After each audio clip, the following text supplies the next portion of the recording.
kita pergi ke rumah Tuhan. Karena dalam rumah Tuhan ada sukacita yang berlimpah. Bersukacitalah. Aku bersukacita ketika ku mendengar, mari kita pergi ke rumah Tuhan. Aku bersukacita ketika ku mendengar, mari kita puji dan agungkan Tuhan.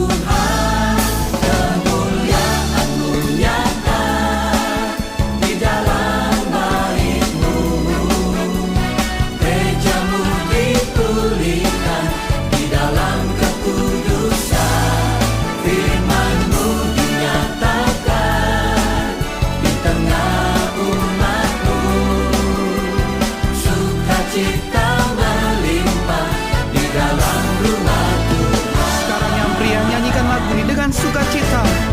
Aku bersukacita ketika ku mendengar, mari kita pergi. Kemana saudara?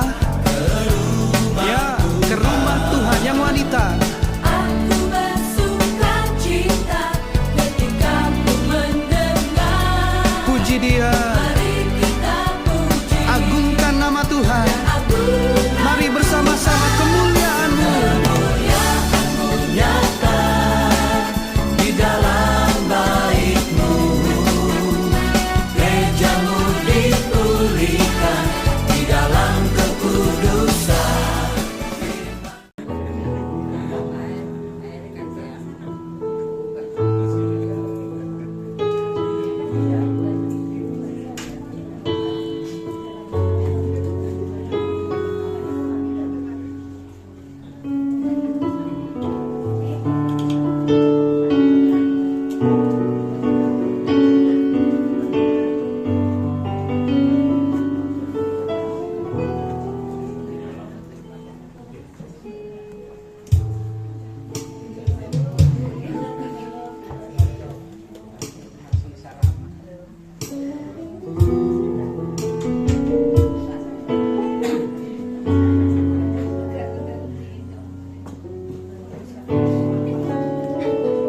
Oke, shalom. Shalom. Dr. Rasko, shalom. Kamu shalom. Oh, kasih gini, kasih.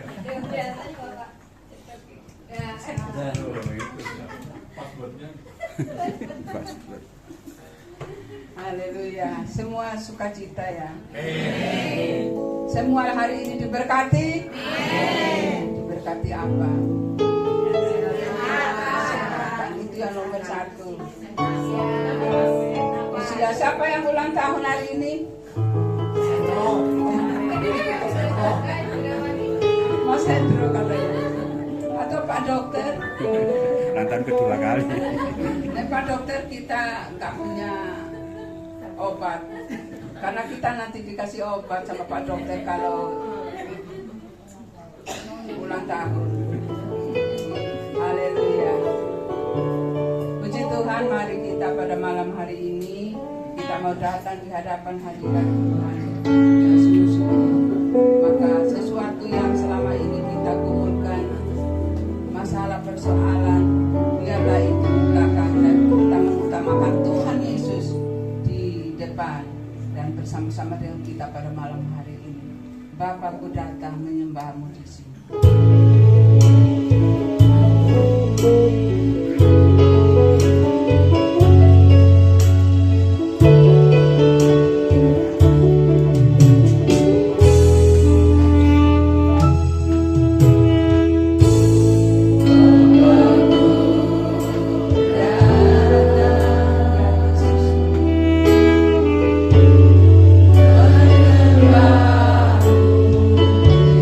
Sini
kasih Bapa. Kami mau bersorak-sorai bagi Tuhan di dalam nama Yesus Kristus. Haleluya. Amin. Dipersilakan bangkit berdiri. Kita mau katakan kepada Yesus, jangan lelah bekerja di ladangnya. Amin.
Pujian ini berkata bukan hanya khusus hamba-hamba Tuhan. Amin. Apa saja yang kita lakukan di dalam nama Tuhan, untuk Tuhan semuanya diberkati dan mendapat kemuliaannya daripada Tuhan. Jangan lelah bekerja di ladangnya Tuhan, yang kekuatan yang mengajar dan menopang. Tiada lelah bekerja bersama Tuhan yang selalu mencukupkan akan segalanya.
kepada satu orang saja untuk menyaksikan kasih Tuhan yang singkat ya.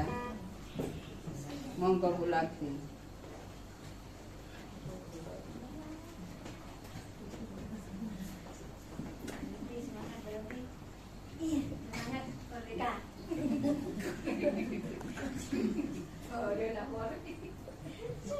Halo. Saya mau bersaksi. Saya ada senang ya, ada sedih.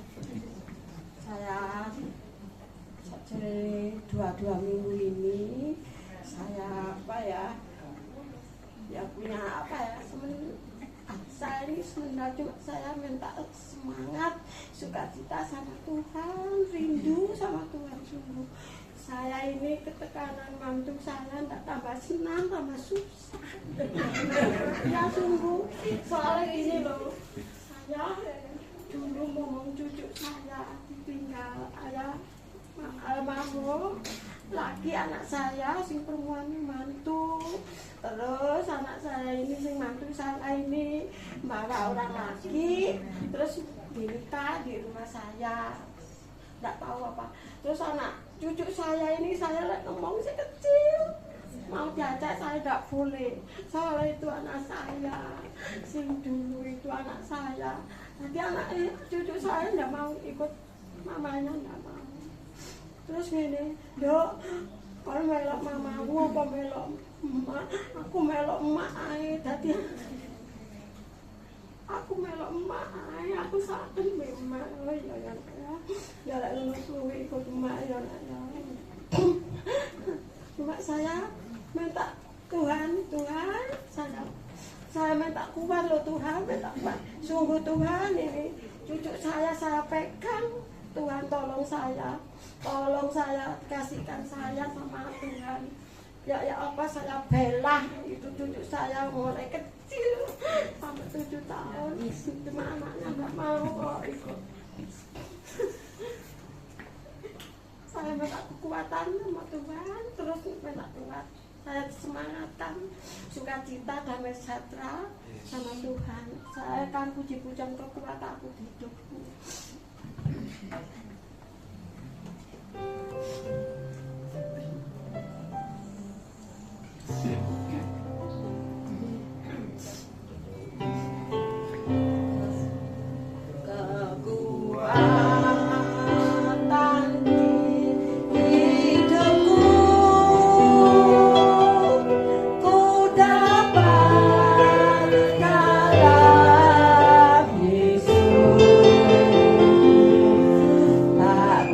Bye.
Silakan Bu Lamti. Puji Tuhan, kalau sebentar kita akan masuk dalam firman Tuhan yang akan disampaikan oleh hambanya Dr. Puspito. Saya mau bicara sebentar, Oh iya, boleh. 5 menit.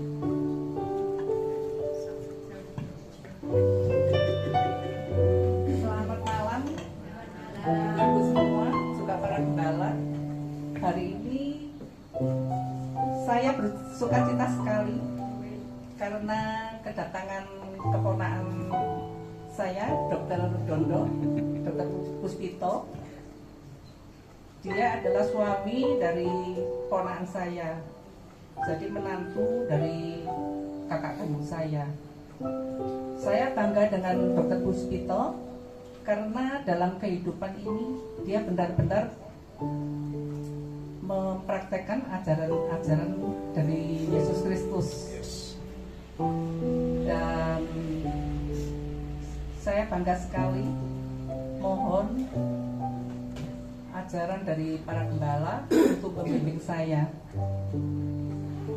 Saya hidup dalam keluarga yang tidak pernah ke gereja, juga tidak pernah ke kelenteng, cuma sembahyang aja di rumah kalau ada event-event tertentu.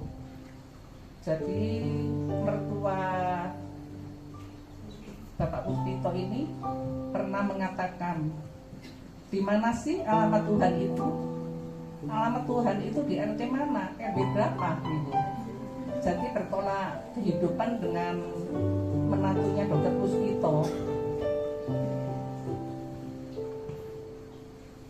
Ya, saya bangga sekali dengan Dr. Puspito bisa hadir di sini. Ya, itu aja yang saya sampaikan. Terima kasih. Tuhan memberkati. Memang Dr. Dondo ini seorang dokter dan seorang hamba Tuhan. Puji Tuhan. Saya kenal mulai dari BTA 769. Dan kalau berobat itu banyak cocoknya. Gak tahu anak saya pas Kristian itu di mana-mana ditolak, ya maksudnya sudah tutup ke hamba Tuhan ini. Dan saya didahulukan sampai yang dari Pasuruan bilang, sampean siapanya? Saya bilang saya saudaranya. Karena anak saya waktu itu panas tinggi. Sekarang SMK kelas 3 lagi praktek dokter. Itu dikasih obat baru minum sekali langsung turun panasnya. Bukan karena dokter tapi karena Tuhan yang melewati Dokter Dondo sehingga anak saya disembuhkan dengan secepatnya. Demikian juga saya. Dan jadi saya sudah kenal mulai dari tahun berapa sudah lupa dokter. Waktu 769. Saya memegang waktu itu usia 9-11 sampai pindah ke 15-18 dan sekarang kembali lagi ke 12-14. Nah, dokter sudah enggak di sana tetapi ada hal-hal yang saya ingat kepada dokter sebagai hamba Tuhan. Walaupun mungkin sudah enggak bersama-sama di pusat pengembangan anak, tetapi dokter selalu ada di hati. Amin. Kalau tadi Baik sekali ini. karena dipakai Tuhan lewat obatnya. Ketemu dengan orang-orang yang dari jauh sekali, sabar, antri untuk berobat kepada dokter.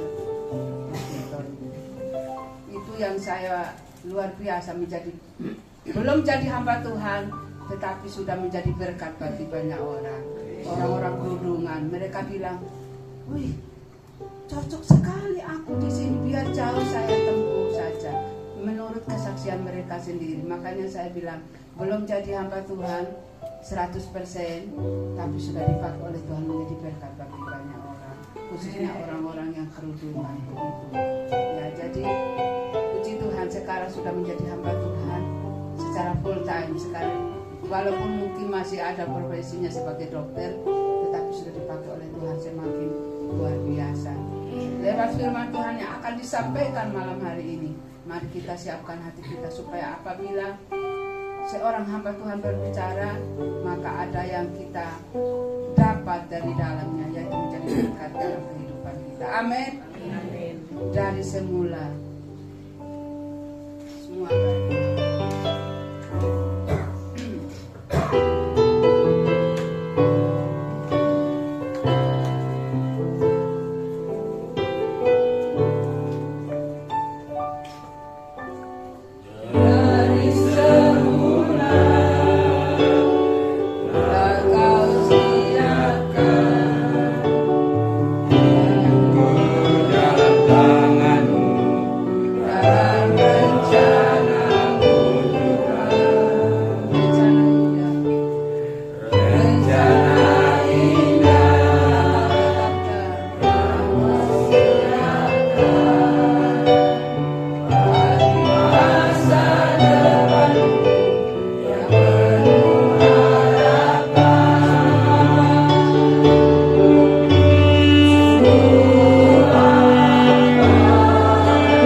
masalah kami hadapi, asalkan bersama Yesus Tuhan kami mendapatkan kekuatan yang baru. Terima kasih Bapa, Engkau kekuatan pengharapan kami yang kekal.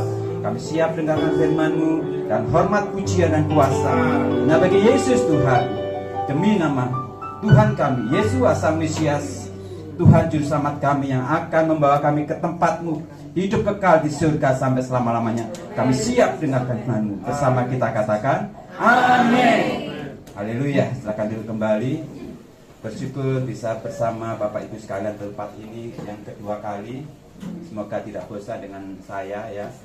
Kalau tadi ada kesaksian tentang saya, sehingga ada beberapa teman dekat hamba Tuhan yang saya kenal, bocor nama saya ya.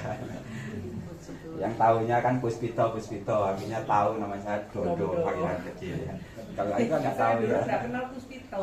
Orang-orang bilang di Sama Jajar itu ada Iya. dokter terkenal, tokoh namanya Dokter Puspito. Siapa itu ya? Siapa sih? Loh, yang istrinya orang Cina itu loh. Orang Cina, ngapain Ah, ponakan iya. saya gitu. Ya puji Tuhan, itu nama kecil saya dan orang-orang dekat saya yang tahu ya. Saya bersyukur ada banyak hamba Tuhan di sini ya. Jadi kita ini semuanya hamba Tuhan yang full heart ya, sepenuh hati.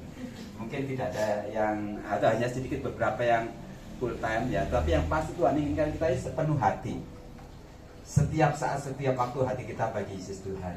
Haleluya. Baik ya, saya bukan siapa-siapa, saya juga bukan dokter di sini. Saya sebagai seorang yang biasa ingin bagikan sharing firman Tuhan. Jadi gambaran saya sebagai seorang dokter, gambaran saya sebagai orang dokter, saya pasti Pak suntikan ya. Kita akan baca Mazmur 119 ayat 151. Ayat yang paling panjang di Alkitab, ayat 1 sampai 176, dan tidak ada satupun di antara kita yang saya yakin hafal ya. 119 ayat 151 saya akan bacakan bagi Bapak Ibu yang sepuh-sepuh yang sudah lanjut ya, bisa baca pelan-pelan. Saya menghormati Bapak Ibu yang sudah usia 60-70 ke atas ya, karena Alkitab katakan itu kalau ada orang tua kita harus berdiri di hadapan mereka. Itu hukum Taurat yang sebenarnya tetap korelasi ya untuk zaman sekarang ya. Betul, kita menghormati orang tua. Mazmur 119 ayat 151. Engkau dekat ya Tuhan, dan segala perintahmu adalah benar. Katakan amin. Engkau dekat. Seberapa dekat? Percaya Yesus tak jauh darimu, Dia hanya sejauh doa. Dia hanya sejauh doa. Kalau kita tahu kedekatan Tuhan dengan kita sejauh doa, jangan pernah tinggalkan doa. Asa seorang gembala sidang, dia bukan pinter khotbah, biasa saja karena keluaran lulusan sekolah Alkitab Surabaya yang jadul-jadul ya. Tema khotbahnya biasa saja. Tapi yang menjadi warisan bagi saya sebagai anaknya adalah dia seorang pendoa. Dan hingga hari ini saya tahu bahwa doa itu kekuatan kita. Tidak ada kekuatan lain selain doa. Karena kita punya masalah berat hari demi hari. Kita tidak tahu masa apa yang akan terjadi di depan. Tapi ketika kita berdoa, itu seperti bangunan yang ditanam jauh ke dalam kekuatan kita. Mungkin masalah itu tidak selesai. Kita berdoa, saya sudah berkali-kali berdoa untuk orang sakit nggak sembuh juga. Ada banyak masalah, tapi saya juga berdoa pernah orang sakit disembuhkan banyak juga. Tidak semua yang kita doakan itu sesuai dengan apa keinginan kita. Tapi yang pasti kita berdoa, ada kekuatan di dalam roh kita untuk kita melangkah bersama Tuhan. Kekuatan kita ada doa.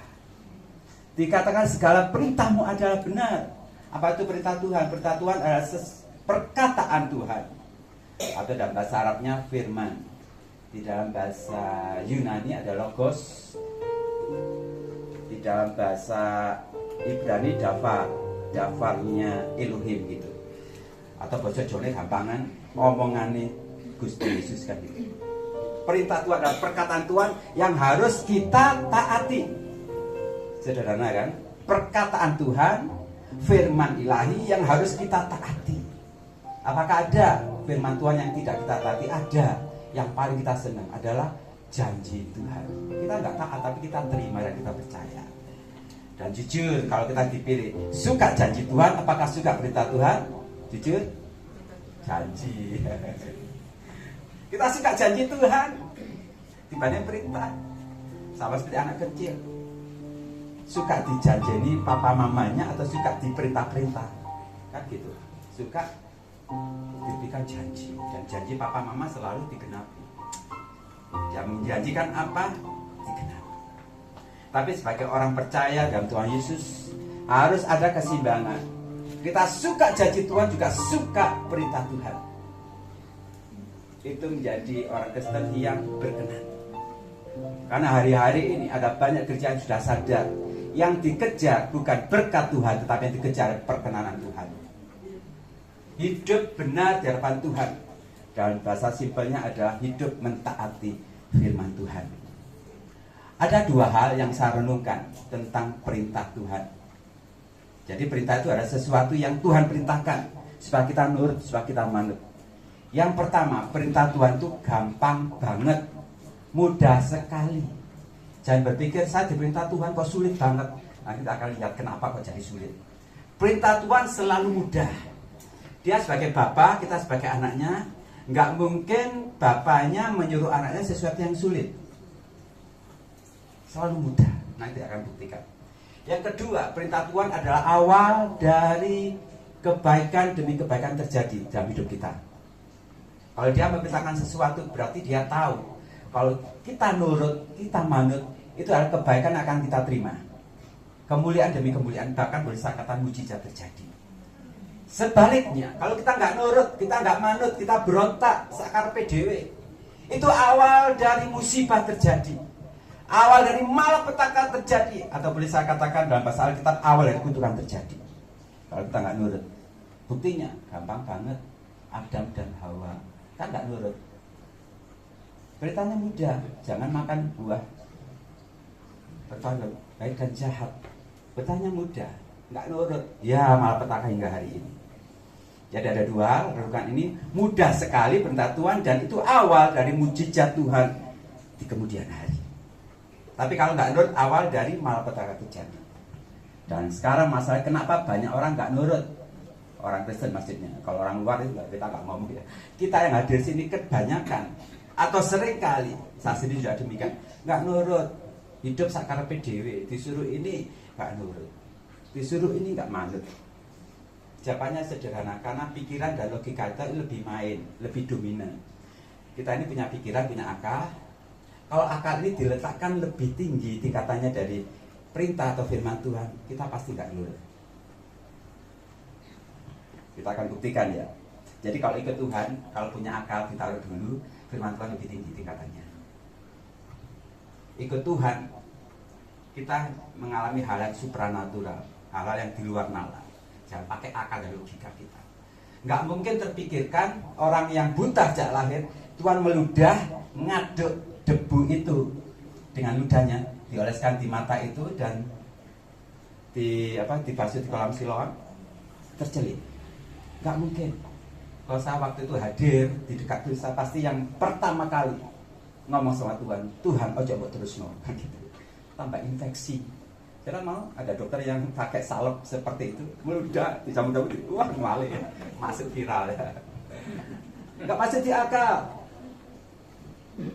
Kekurangan air anggur, Tuhan suruh memenuhi bejana apa pembasuhan buat sikil tuh, buat cebok atau buat basuh sikil, dipenuhi. Suruh ke pemimpin acara itu pesta. Kalau jadi pelayan khawatir dan gredek. Loh, ya aku tahu dari air dari mana kan gitu. Pasti tahu. Tapi dia takut akan Tuhan dan nurut. Dicicipi itu jadi anggur yang manis. Ilmu kimia mana yang bisa menjelaskan? Nggak pernah bisa. Akalnya nggak pernah bisa masuk.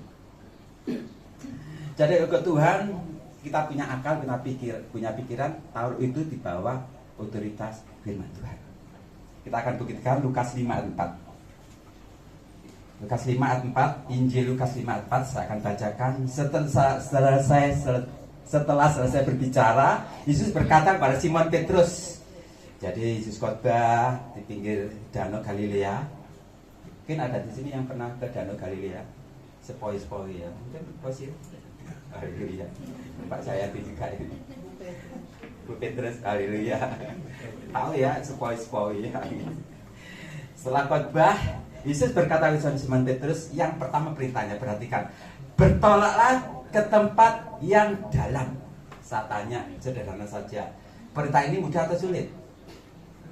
Angel mikirnya ya. Kemarin saya khotbah di Solo, saya tanya juga demikian. Mereka mikir aja loh. Saya katakan ini Simon Petrus yang pekerjaannya nelayan, yang tiap hari pakai perahu untuk mencari ikan.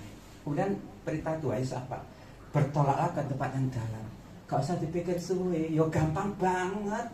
Om perintah kayak ngono ya kepada nelayan. Kalau kepada saya, lah ini yang sulit. Kalau saya disuruh Pak suntikan tuh sempat saya karena saya bisa ya. Jadi profesi saya menentukan saya bisa atau enggak. Ketika Petrus disuruh bertolak ke tempat yang dalam, itu bukan sulit, bukan gampang, tapi gampang banget. Gampang banget. Nah, perhatikan ya perintah Tuhan dalam Kejadian sampai Wahyu lah katakan. Semuanya mudah. Yang membuat sulit pikirannya ini yang main. Yang kedua, tebarkanlah jalamu untuk menangkap ikan. Gampang atau sulit? Udah mikir suwe, gampang banget. Ini nelayan. Tinggal bawa perahu ke tempat dalam, kemudian nyebarkan jalannya. Gampang banget. Tapi seandainya Simon Petrus ini punya pikiran akal yang main. Coba ayat 5. Simon menjawab seperti ini. Karena dia manusia yang wajar, saya juga demikian. Dia sebelum melakukan perintah Tuhan, dia punya pikiran, dia jalan pikirannya. Simon menjawab, Guru, telah sepanjang malam kami bekerja keras dan kami tidak nangkap apa-apa. Nah, pikirannya jalan juga. Ketika ada perintah itu, dia tangkap bertolak ke tempat dalam, tebarkan jalamu. Simon mulai pikirannya jalan. Telah sepanjang malam, Guru, aku bekerja keras, iwak gadul aja gak oleh. Cebong cilik gak oleh. Wader gak oleh. Belas-belas gak dapat apa-apa. Kalau bapak ibu yang kerja keras harian dari pagi sampai sore gak dapat hasil sama sekali, saya percaya pasti emosian ya. Terus gak kerja apa-apa, kemudian ada anak datang, Pak minta ini, apa lalu gitu lah, emosian. Yang gue tahu ngalamin ini. Jadi saya percaya emosinya Petrus itu lebih tinggi ya. Kerja keras loh. Jalan sini nggak dapat, jalan itu nggak dapat, jalan itu nggak dapat, muter danau nggak dapat, bayangkan, nggak dapat apa-apa kecuali dapat ikan kecil sih mending loh. Nggak dapat apa-apa pulang. Kemudian Yesus menyuruh kembali ke tempat jalan, tebarkan jalan. Ini emosian benar. Lebih baik apakah dia berpikir dapat lah apa Tuhan balik lagi kan gitu. Buat apa aku kembali? Tapi Petrus seseorang yang patut kita teladani. Dia katakan, setelah sebanyak malam kami bekerja keras dan kami tangkap apa-apa. Tetapi perhatikan, karena engkau menyuruhnya, engkau memerintahkannya, aku akan nurut. Wah, luar biasa. Saya mau meladani apa yang Petrus kerjakan ini. Ketika pikirannya jalan, dia taruh pikiran itu di bawah otoritas firman Tuhan. Tetapi kalau engkau menyuruhnya, tak dekesik pikiranku, aku akan nurut. Nanti akan saya berikan satu kesaksian di akhir firman Tuhan ini. Karena apa yang saya alami, itu yang saya bagikan pada kita semuanya. Yang kedua, itu perjanjian baru ya, perjanjian lama. Sekarang perhatikan di Keluaran 14 ayat 16. Ini Musa dapat perintah Tuhan juga. Dan engkau Musa, perhatikan perintah yang pertama. Dan engkau Musa, angkatlah tongkatmu. Kembali pertanyaan saya, gampang atau angel? Gampang banget, saya katakan banget. Tinggal dicoba diangkat gini. Yang kedua, ulurkanlah tanganmu ke atas laut. Gampang atau angel? Gampang banget. Tarik Cina di jalur ini, angkat tongkat ulurkan, gampang banget. Tetapi Musa sebenarnya seperti kita, punya akal, punya pikiran. Kalau kita disuruh, kita akan mikir apa? Loh, guyon Tuhan ini kan gitu. Sudah dikejar tentara Fir'aun, di depan ada laut, kok disuruh dulinan? Kan begitu. Tongkatnya diangkat, diulurkan ke laut, buat apa? Kan gitu. Kecuali sebelumnya ada peristiwa yang sama, Tuhan membelah lautan. Kemungkinan Tuhan akan berbuat yang sama gitu. Tapi waktu itu belum ada peristiwa, belum ada pengalaman. Tuhan bekerja membuat mujizat seperti itu. Jadi seandainya Musa punya pikiran dan pikiran jalan, buat apa? Bercanda kan gitu. Iya, buat apa? Tongkat diangkat, ulurkan. Buat apa? Saya katakan perintah Tuhan itu mudah sekali. Coba nanti renungkan dari Kejadian sampai Wahyu, apa yang dikatakan Tuhan mudah banget. Yang sulit ketika pikiran kita mulai jalan. Tuhan berfirman, jangan kamu menjadi pasangan tidak seimbang, gampang. Jangan kamu mencuri, gampang. Jangan kamu membunuh, membenci saudaramu, gampang. Kecuali kita punya pikiran, orang wis megeno gitu, gak dibales ya enak deh, aku sensoro kan gitu. Pikiranmu jalan. Tapi kalau pikiran kita dibawa ke firman Tuhan, pasti kita akan iya Tuhan. Berdoalah senantiasa, setiap waktu, bersukacita senantiasa, setiap saat. Wah, ngel Tuhan, aku punya masalah, pikiranmu jalan kan. Karena pikiran jalan ini, jadi kita nggak bisa senang. Mungkin kita berkata, itu perintah yang ketiga dalam Musa tadi ayat 14, dan belalah airnya. Gampang atau angel? Nah, bingung sekarang. Cara bilang gampang, belalah airnya. Tadi ada angkat tongkat atau angkat tongkatmu, ulurkan tanganmu. Yang kedua, yang ketiga belalah air. Gampang atau angel? Ada yang bilang angel, ada yang bilang gampang. Saya katakan bukan angel, bukan gampang. Enggak bisa. Ada bedanya, tahu bedanya sulit, angel dan tidak bisa, tahu bedanya? Nah, iya kan. Kalau Bapak Ibu nyuruh saya naik pohon kelapa, itu bagi saya bukan gampang, tapi sulit. Artinya saya bisa, tapi sulit. Supaya saya cepat bisa. Kalau Kosil punya anjing suruh ngejar saya, cepat saya. Kalau terpaksa gitu. Jadi kalau disuruh belah air, itu bukan angin, tapi betul-betul tidak bisa. Setuju? Karena mustahil. Nggak mungkin manusia seperti Musa bisa membelah air, itu nggak mungkin. Yang dia bisa lakukan tahapan pertama dan kedua, angkat tangan, angkat tongkat dan ulurkan tanganmu, itu yang bisa dia lakukan. Dan saya ingin tegaskan setiap kita berita Tuhan mudah banget. Bagi yang tidak bisa kita lakukan, itu bagiannya Tuhan untuk kerjakan. Ya. Kita turut aja ketika ketemu perintah Tuhan yang nggak bisa kita kerjakan, Tuhan yang kerjakan bagi kita. Jadi saya dulu suruh anak saya waktu itu umur 5 tahun, Patrick, antaran mama naik mobil menyetir ke pertemuan diaken diakonis. Iya Pak, umur 5 tahun lah. Dia ambil kunci, dia buka pintu itu, dia gereng. Yang tidak bisa dia lakukan apa? Nyetir kan. Saya masuk melihat dia di pangkuan saya gitu. Jadi sebagai ilustrasi saja, dia lakukan tepat apa yang saya katakan. Tapi pada satu saat dia tidak bisa melakukan nyetirnya, tidak bisa, hanya menyalakan mobilnya. Kemudian dia pangkuan saya ngantar mamanya. Seperti itu juga sebenarnya Musa. Pada akhir kisah firman Tuhan ini saya beri satu ilustrasi, kesaksian. Semoga Bapak Ibu betah ya. Mungkin saya perlu 10 menit lagi untuk saja, atau saya potong dari 7 menit supaya nggak bosan. Kalau ada seseorang WA saya, telepon saya, bilang, Pak, saya sakit ini Pak, obatnya apa yang harus saya lakukan? Saya bisa, karena saya seorang dokter kan gitu. Kemudian ada seorang juga malam-malam WA, Pak Hospital tolong doakan saya punya masalah berat, saya punya pergumulan berat, nggak bisa tidur. Ayo kita berdoa. Karena saya seorang hamba Tuhan, saya percaya juga Pak Jahati, Bu Pinkan ya, dan semua Petrus semuanya mengalami hal yang sama. Kalau seorang Kosil juga malam-malam dibangunkan suruh doa, pasti yes gitu kan, kita juga doa. Karena saya hamba Tuhan. Tapi yang tidak pernah terpikirkan ketika seseorang telepon saya, WA saya, Pak, apa? Utang duit Pak. Wah ini. Kenapa? Karena saya bukan bank, bukan koperasi kan begitu. Kalau tadi seorang dokter bolehlah tanya obat. Kalau tadi seorang hamba Tuhan bolehlah minta doa. Dan ketiga ini saya juga bertanya kepada Tuhan, Engkau jadikan aku seperti ini Tuhan, koperasi bank berjalan. Ya. Utang. Dan ada banyak orang yang hutang. Ada 1, 2, 3, 4, 11, 12, puluhan. Nggak bayar. Ya nanti tanya. Kalau orang berkata kiri kananku ada Tuhan, siliku ada Tuhan, rasa beda lagi. Kiri kananku banyak ngutang, siliku banyak ngutang, betul ya. Dan orang Jawa bilang ya, kalau isu dedele sebenarnya dari tempe.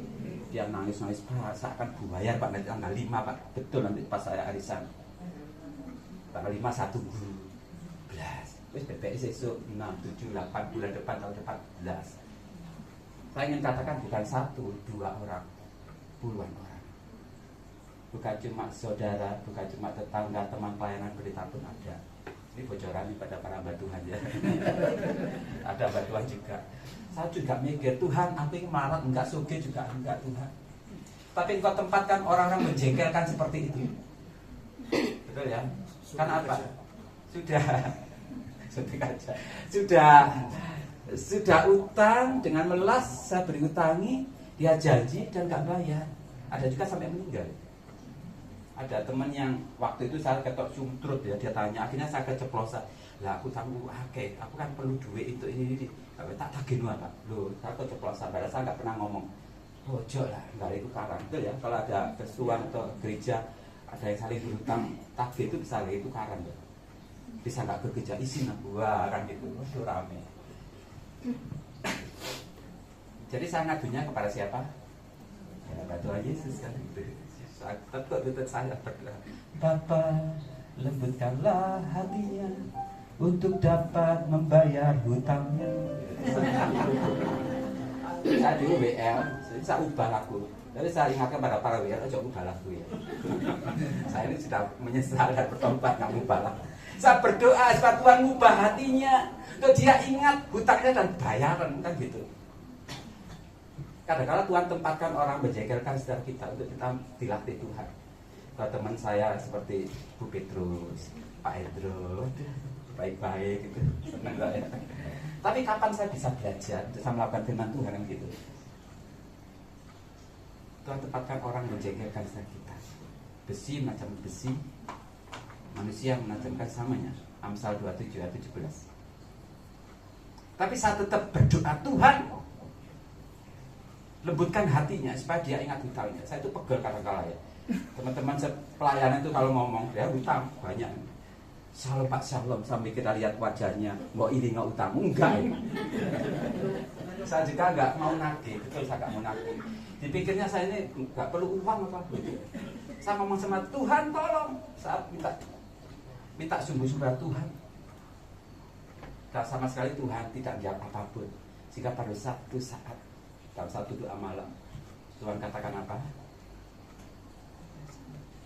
Ya, ampuni dan lupakan. Saya kaget. Tuhan gak salah perintah Tuhan itu. Ini ada dalam kitab kan. Seperti Tuhan, kalau kita punya salah, Tuhan ampuni dan lupakan. Dibuang ke tepi laut kan itu. Saya nanya, Tuhan gak salah perintahmu. Ampuni bolehlah. Lupakan ini loh Tuhan. Harusnya ampuni dan tagih, tak tagih. Perkataan Tuhan gitu. Ampuni dan lupakan. Saya tanya, gampang atau angel? Saya dulu juga ngomong angel. Kenapa? Saya mikir. Pikiran ini saat punya pikiran saya mikir, Tuhan, anakku nanti kuliah, siapa yang bayar? Listrik ini loh Tuhan. Terus 3.300 kan, gede. Sing bayar sopo. Lah pikiran ini jalan loh. Sehingga saya selalu berbulan-bulan, bahkan hampir setahun saya nggak bisa ngampuni. Kan pikiran ini jalan. Coba renungkan di rumah. Kenapa kita nggak pernah bisa melakukan firman Tuhan? Jawabannya sederhana, karena pikiran ini jalan. Dan saya menyesal. Makanya saya bagian bantuan ini. Saya mau menuruti firman Tuhan ketika pikiran saya taruh dulu. Kenapa kita disuruh berdoa kok jangan berdoa? Oh Tuhan, boyok kula Tuhan ngono ae. Mau pagi-pagi kok enak cek kemulan Tuhan, lo pikiranku jalan langsung aja lakukan. Makanya biar seperti anak kecil yang lugu nurut kan gitu. Dan selama berbulan-bulan saya nggak bisa ngampuni. Saya tetap berdoa Tuhan, lembutkan hatinya untuk dia ingat hutangnya. Dan ini saya katakan dari setiap kita, Tuhan tidak pernah berurusan dengan orang lain. Dan Tuhan kerjakan, dia berurusan dengan kita secara pribadi. Akhirnya suatu saat ada pujian yang cukup lama yang membuat saya terkemplak. Kadang-kadang pujian itu gak harus pujian baru. Dan pujian sederhana membuat saya, wah, Yesus terlebih besar, Yesus terlebih besar di dalamku.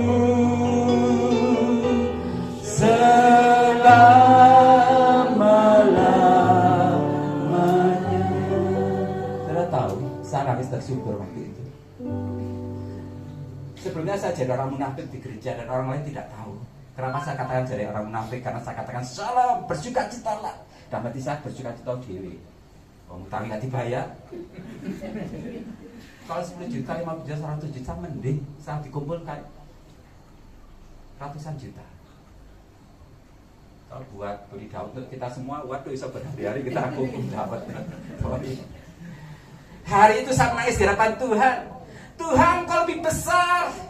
Harusnya aku nurut sama Tuhan. Padahal untuk ngampuni dan rumah melupakan, bondonya cuma apa?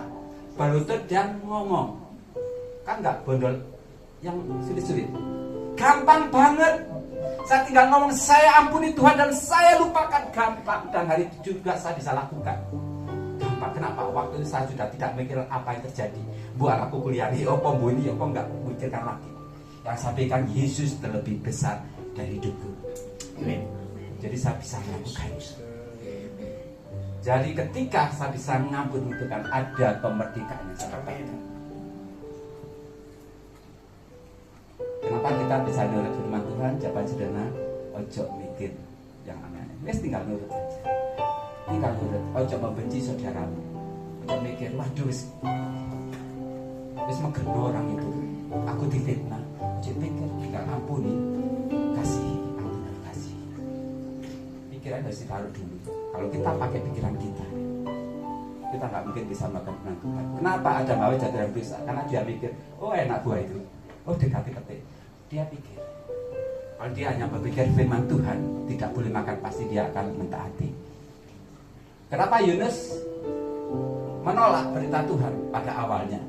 Pergi ke Niniwe, dia pergi ke Tarsis, pikirannya jalan. Dan kita tahu pada akhirnya kita tahu, oh Tuhan itu besar kasihnya. Dan berita kecil mereka bertobat Kanaan kan gitu. Gak pikirannya jalan. Saudara tahu, penyesalan selalu di belakang. Kalau penyesalan di depan namanya order booking. Gak ada.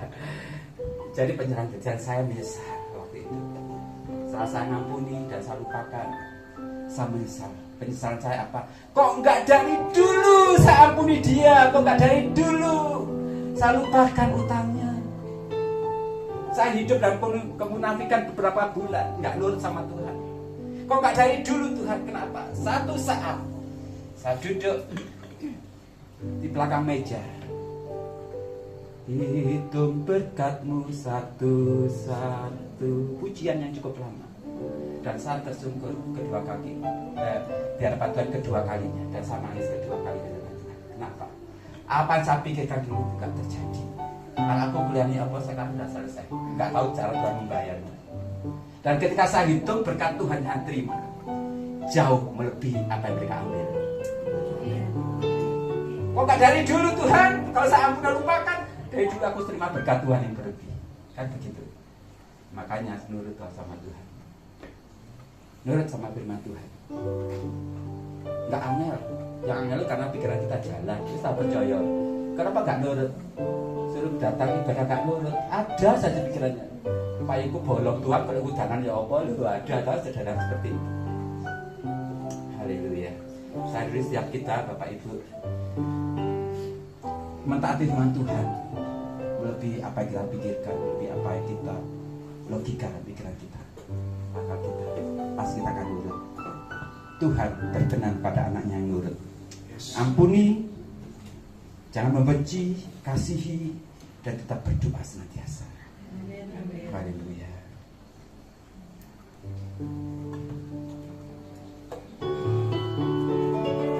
Inilah yang dulunya hati sebagai hamba yang mau taat dan setia padamu Bapa, kemana pun bawa. Hati yang menyembah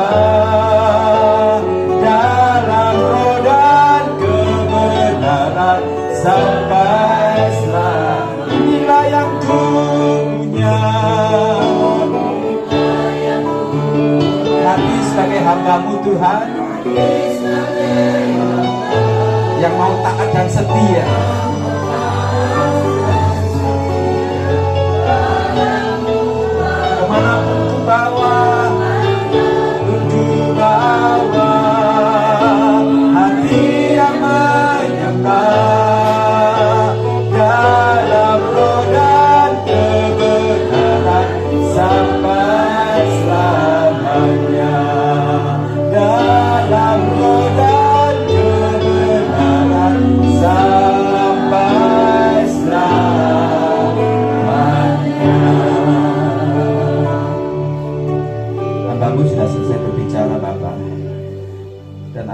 hambamu sampaikan sudah terjadi pada hambamu.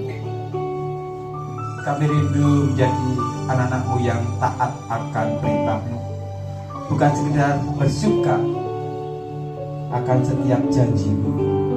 Tetapi hari ini kami belajar, apapun perintah Tuhan, untuk kami boleh mengasihi, untuk kami tidak membenci, untuk kami suka berdoa, untuk kami bersuka cita senantiasa, kami boleh melakukannya.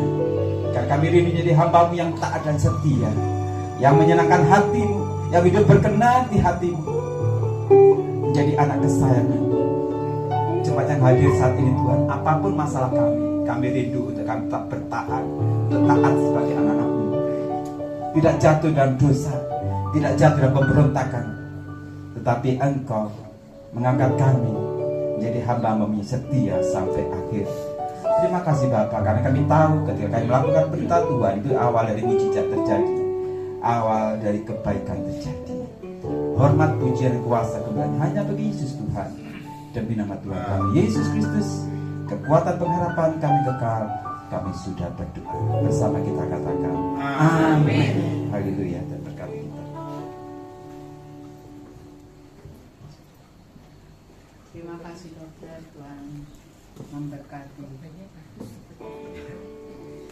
Mari kita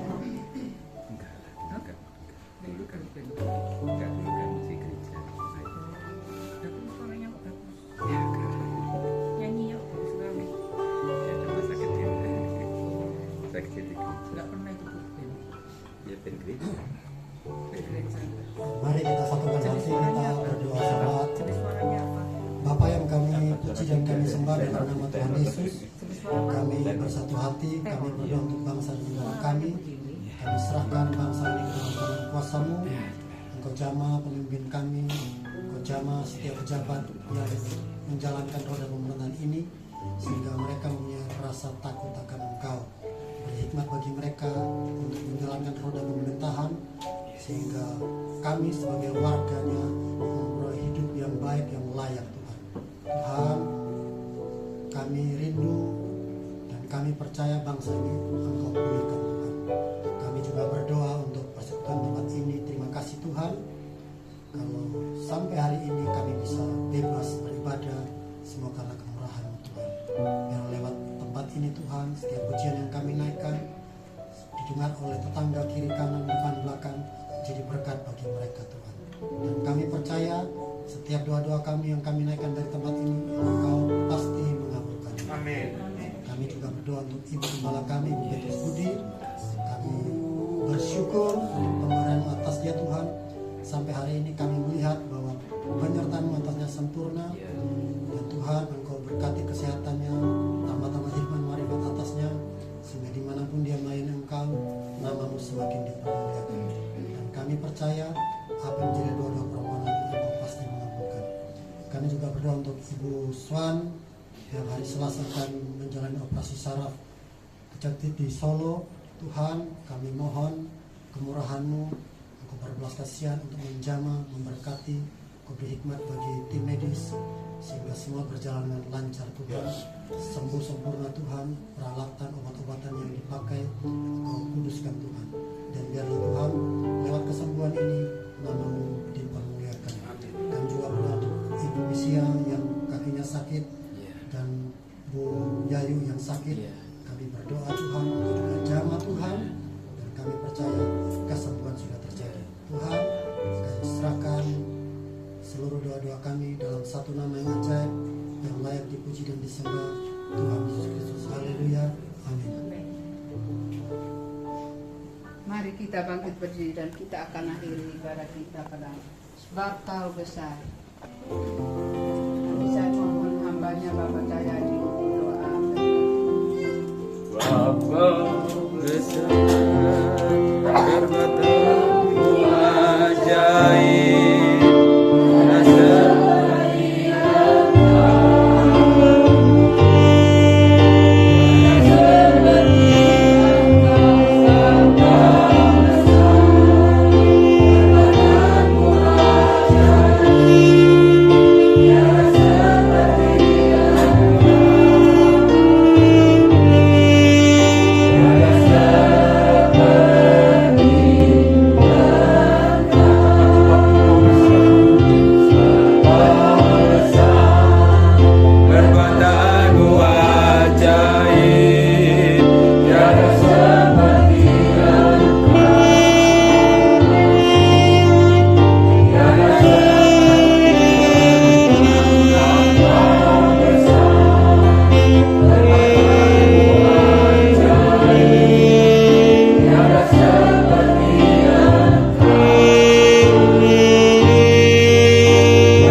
malam hari ini Tuhan, kami membentangkan tangan-Mu, kami mohon berkat-Mu untuk kami Amin.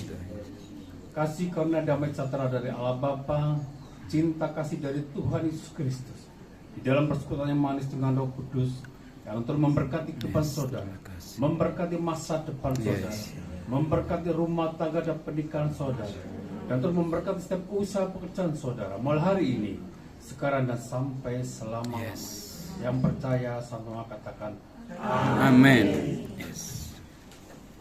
Puji Tuhan, silahkan duduk. Pengumuman hari Sabtu tetap ada doa puasa di tempat ini jam 10 sampai jam 11.